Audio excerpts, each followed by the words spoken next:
Hello and welcome to Auburn High School Bracketology. I'm your host, Tripp Upton, and we're going to be looking at all of the bracket and playoff chaos that has happened all across the state of Alabama and see where some of these teams can be slotted in, especially when it comes to Auburn, when it comes to Central, what's going on in Birmingham with Thompson and Hewitt-Trussville getting upset this past weekend, what's going on in Mobile, what's going on in Huntsville. We have it all here for you right here, right now. So first, I want to take a look in Region 1. That is down in Mobile, as we know, and no surprise here, Mary Montgomery still the top seed in that region. They've clinched playoffs officially, and they are looking to try and make it all the way to be the number 1 seed, and they're undefeated, so it looks like they're going to do that this week.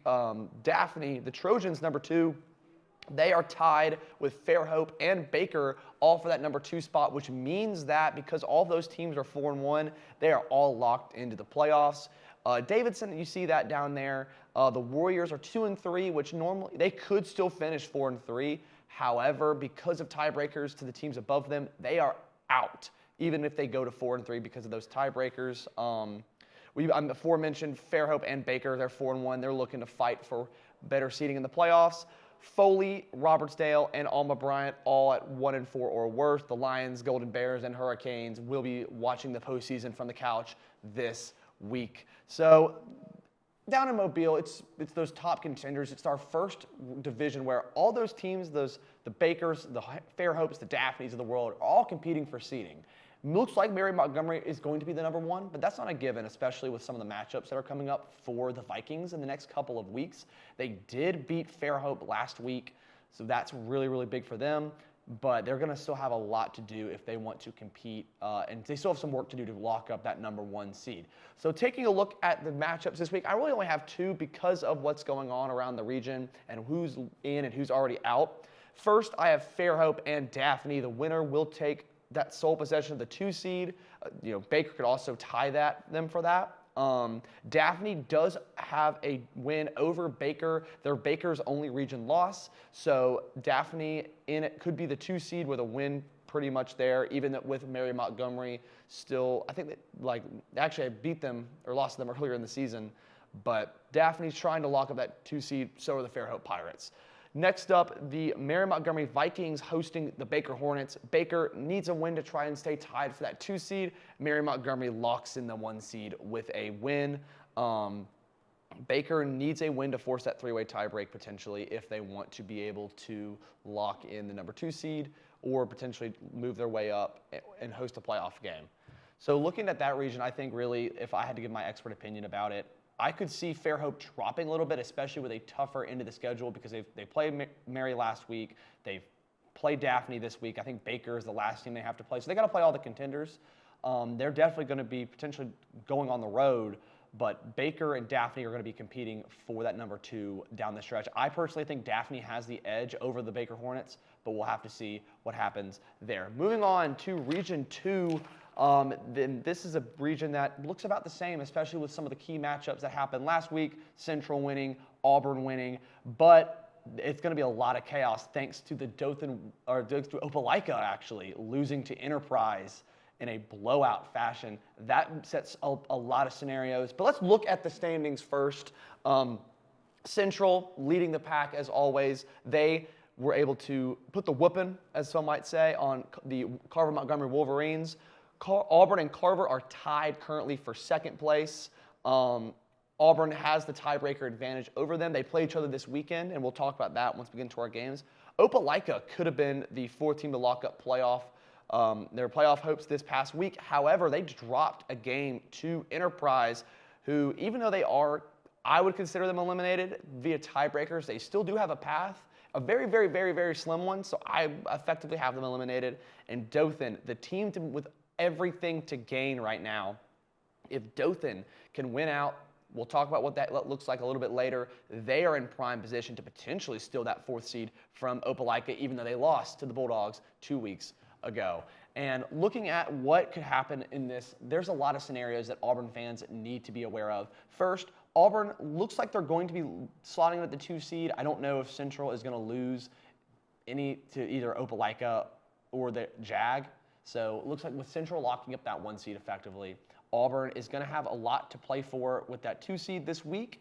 And then heading to Dothan, it is going to be a 2-game stretch where Auburn does actually have to win some games because there is still an opportunity for Auburn to miss out in the playoffs. I know that I've said in earlier episodes, 4 wins get you in. But that has been true mostly except for one key scenario. So if Auburn goes 0-2, if they lose to Carver and then drop one on the road against Dothan, then Dothan would have to beat Smith Station this week and then go and beat Auburn. And if Opelika just wins one out of the next 2, probably not against Central, but if they beat Carver, that would set up a 3-way tiebreaker for that 3rd and 4th spot.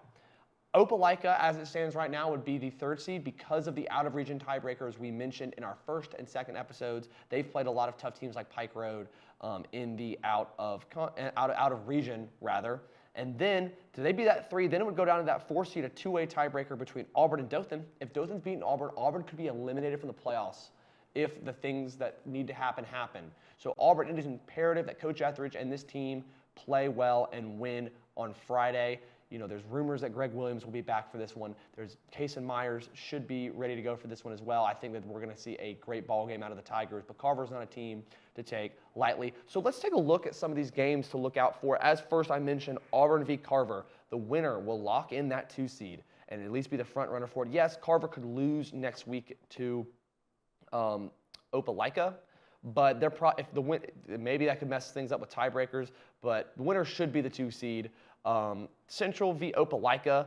Central will lock in the 1 seed with a win with all the wins over playoff contenders, and I think they're just going to beat Jag. I don't think that's a crazy take to have at this point of the season. And then Opelika must win this week or next week pretty much to secure playoffs with Dothan nipping at their heels. They do have a tiebreaker over the Wolves because of the head-to-head win.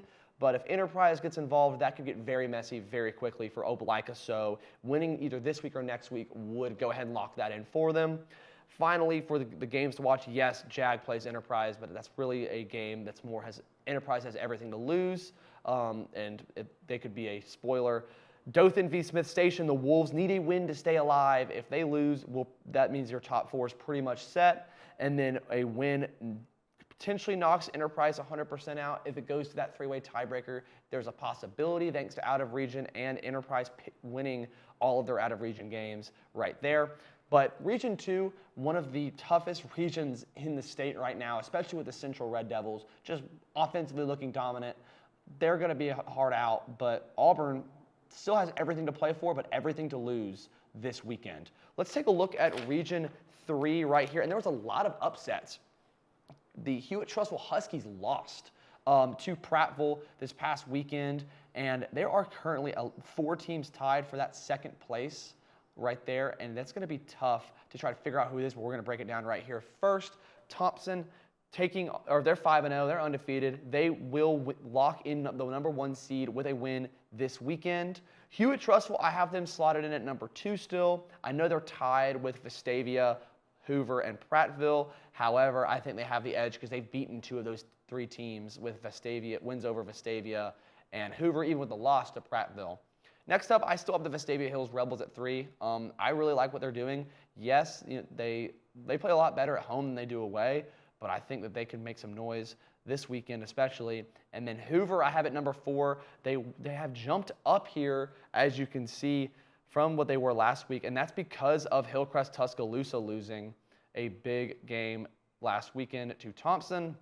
I have Prattville slid in that 5 spot. They were able to stay alive with a win and have made things very messy for that region. And then last but not least, you have Oak Mountain 1-4 effectively eliminated. And then Tuscaloosa County winless overall, winless in the region. They are out. They're already getting ready for next season. So in that Birmingham region, there's a lot to play for and a lot to lose. Every week matters, especially in 2 weeks, Vestavia v. Hoover. That could be a play-in game. You have a lot of teams playing like in and out of region this weekend, and it's going to be a great one to watch for Alabama sports fans. So first, let's take a look at the games to watch. Hoover v. Thompson. Buccaneers will move in, barring tiebreakers, with a win. Thompson will lock up the 1 seed if they win. So the Buccaneers could play spoiler for Thompson, potentially trying to get to the 1 seed. It would help out Hewitt-Trussville, despite the fact that Hewitt-Trussville lost. But I don't think Trent Seaborn and the Warriors are going to have much problems getting that one done, even though it's on the road in Hoover. Hillcrest Tuscaloosa, they need to win to stay alive, and Prattville is the team that they get to host. Prattville coming off that big upset against Hewitt-Trussville. They move in barring tiebreakers with a win, and that would be really big for the Lions if they could pick up a big marquee win after a big bounce-back win last week. And then 2 weeks ago, they lost to the Vestavia Hills. So it's very messy right now in Region 3. Oak Mountain will host Hewitt-Trussville. Can the Huskies bounce back?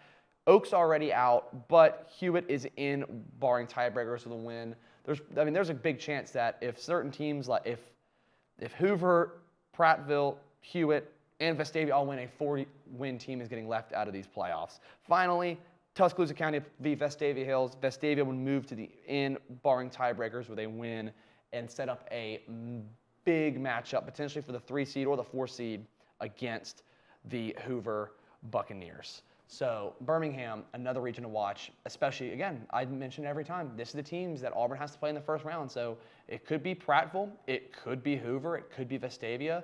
Hillcrest is still in and around it, but Hewitt-Trussville could drop all the way down to 3, and that would be really interesting to see how 2 of the top teams in the state already having to play in the first round because of that tough region in Birmingham.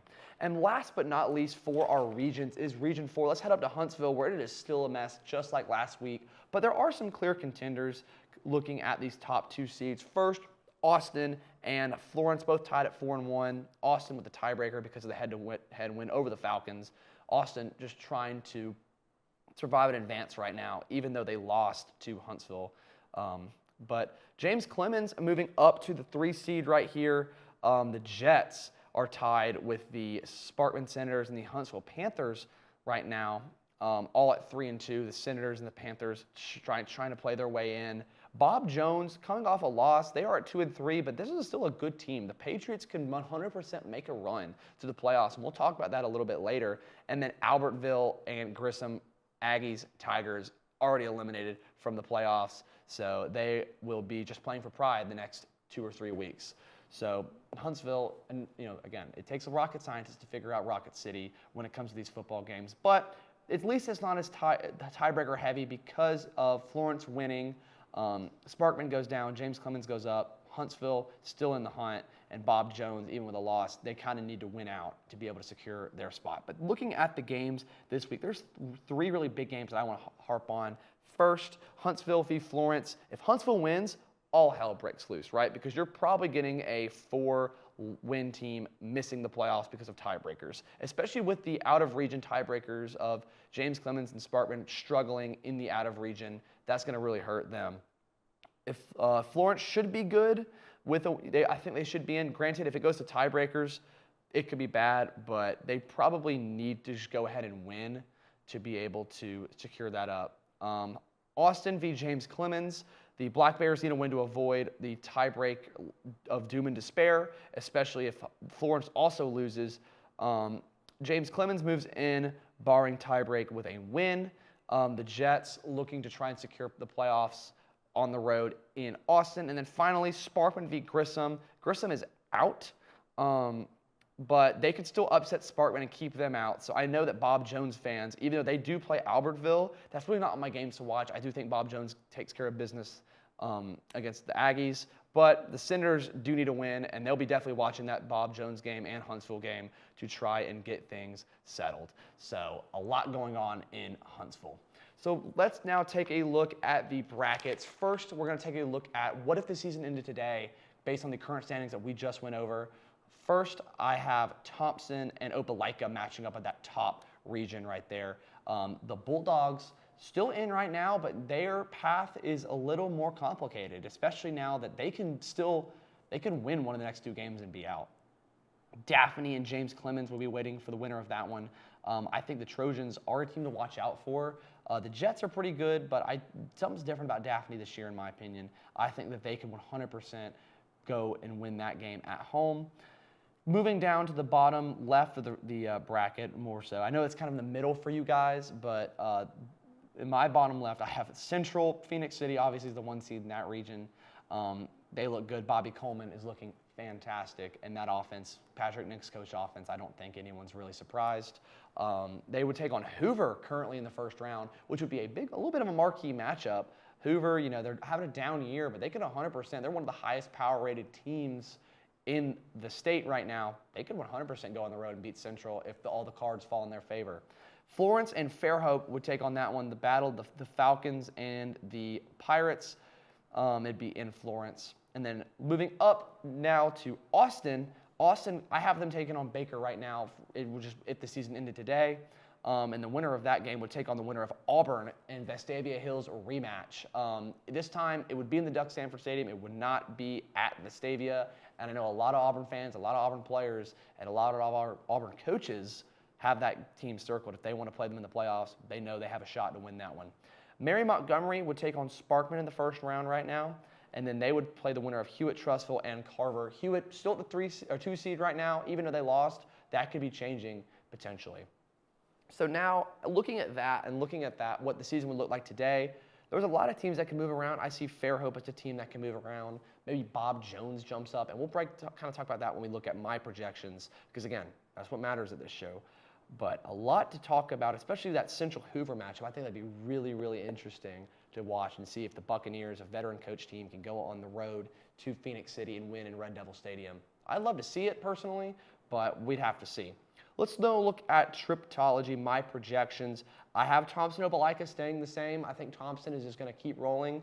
And I think Opelika, I really wanted to put Dothan in there, but I don't think Dothan's going to beat Auburn. And I don't know if Opelika is going to win one of the next 2 games to force like Auburn falling out or Dothan getting in. So right now I have that as Opelika. Check back in next week because I definitely could have Dothan in there depending on how bad Central beats Opelika. I have Daphne still at that 2 seed in that first region. And then Bob Jones, even though they're 2 and 3, they have an easy end of the schedule. They can win out and get in. That would be huge for the Patriots to go, and they could 100% beat Daphne and go, and they play Thompson probably. That'd be really, really cool for them.